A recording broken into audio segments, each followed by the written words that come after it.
Hello and welcome to my channel. I remain your humble host, Emmanuel Nwachukwu. Um, we're continuing our discussion on the family, and today we are dealing with um, marriage because the family is given birth to by marriage. So, um, there are different kinds of marriages. There are those who are living together, but they are not married. So, what they are is just freelancing. So they can have children, but there is no firm commitment. This usually creates trouble in my own part of the world. For instance, you can live 30 years together with a woman if you are not married, if you have not paid a bride price,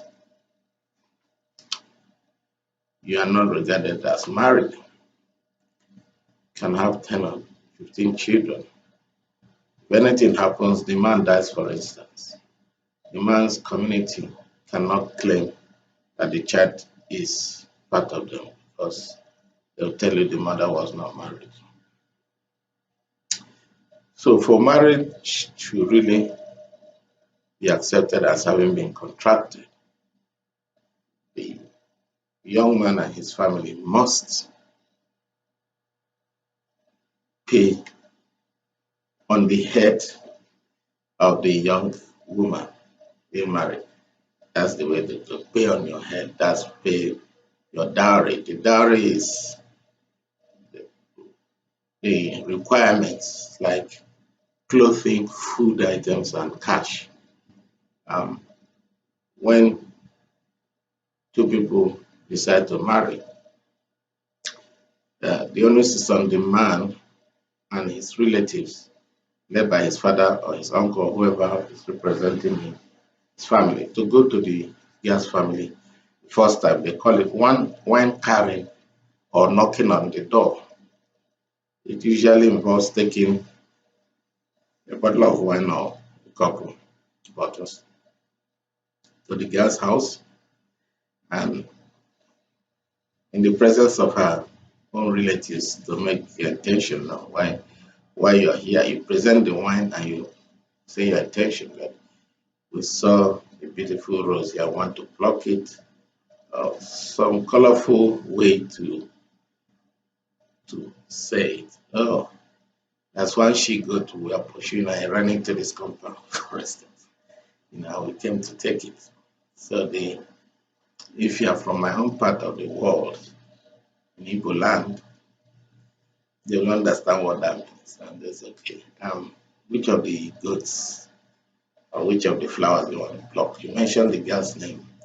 Then they'll call out the girl and say, uh, do you know these people? Say, yes, that this is James or John Boo. He's asking for my hand in marriage. Do you love him? Yes, that. Okay. So uh, the guy will give the, uh, the girl, the lady, uh, drink or something to give to the dad. The dad will ask him, do you want me to drink? I hope I won't vomit this drink because of you changing your mind later. I say, no, go ahead and drink.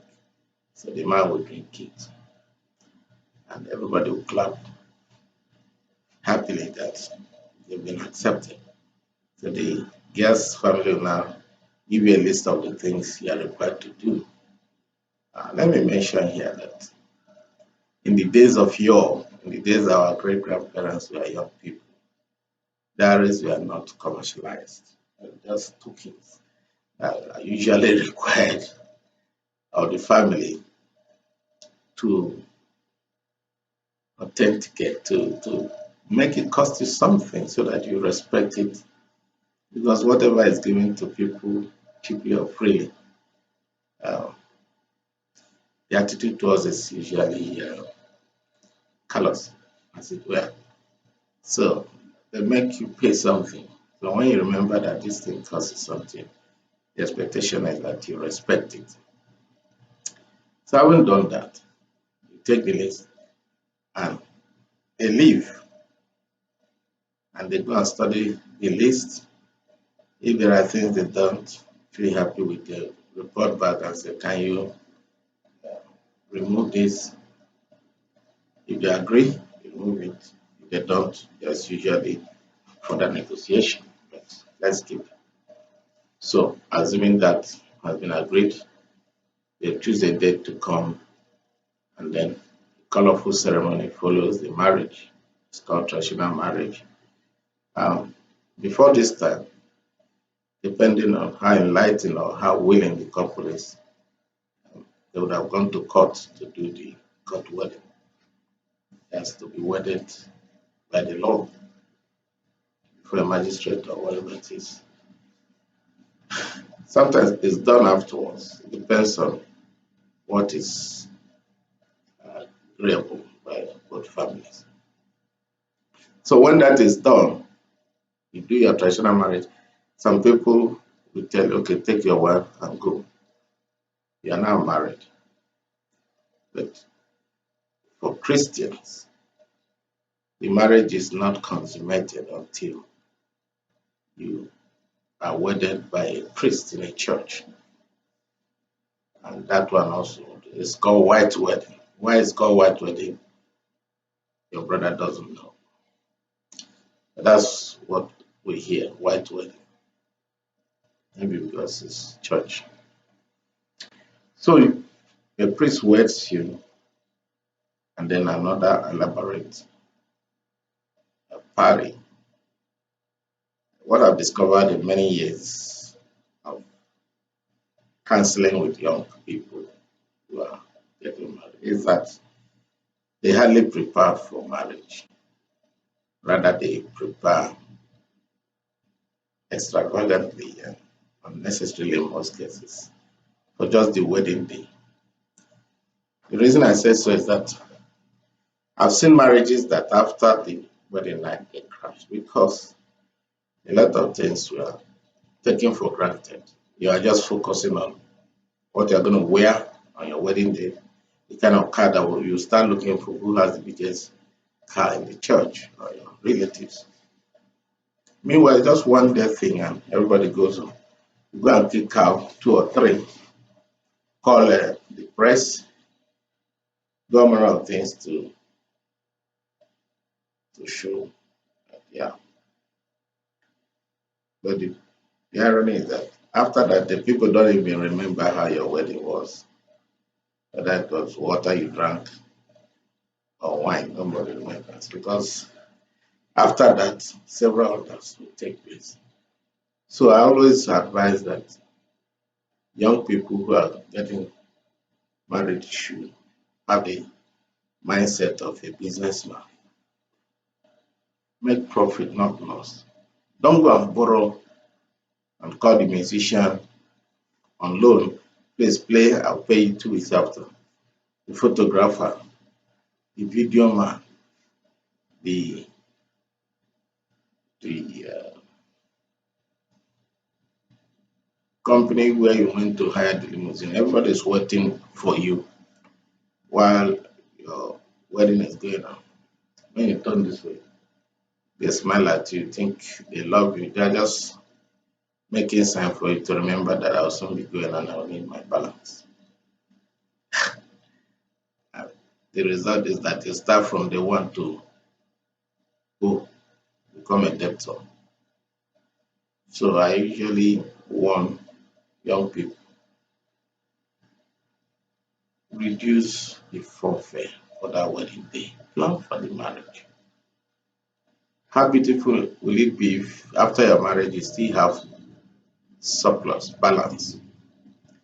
Then you can add a few more nice things to your new home or go for honeymoon or take care of future expenses rather than all the money you spend doing be buying dress for everybody, uh, you know, hiring this and that, the best band, this and that, to compete with your friend that the father works in oil and gas, in or is a banker, has surplus money. They say cut your coat according to your size, but if you don't understand what that means, I will even ask you to, since the coat is going to be outgrown, make it as simple as possible because you need more clothes, more coats later on. So I want to invite you to join in this discussion. Make your own comments. How does what I say resonate with you? What is your own experience? When I wedded, after our wedding, we still had surplus money, if you like, and we used it to go to a nice place, honeymoon, and spent some time there. We still had some left to start the family.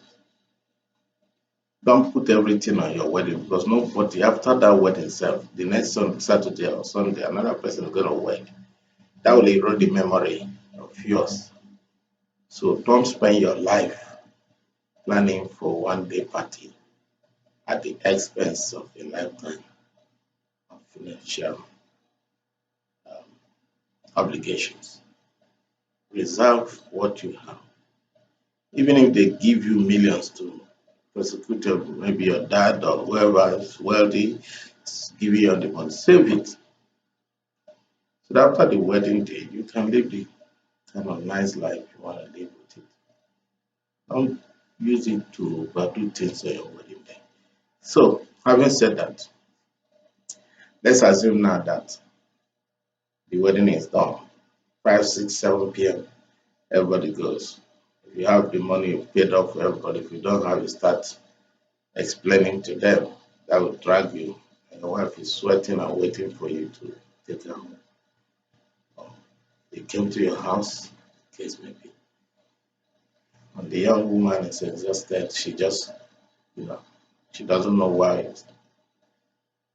the argument is happening in the parlor, but when you want to pay off and so on and so forth. So why don't you cut off that hassle? What's your experience? Talk back to us. Let me know what you feel. Let me know if this narrative resonates and how it does. So see you. We're gonna now talk about uh, in-laws in marriage. It's going to be a very interesting topic. So see you in my next video when we talk about in-laws in marriage. Peace out.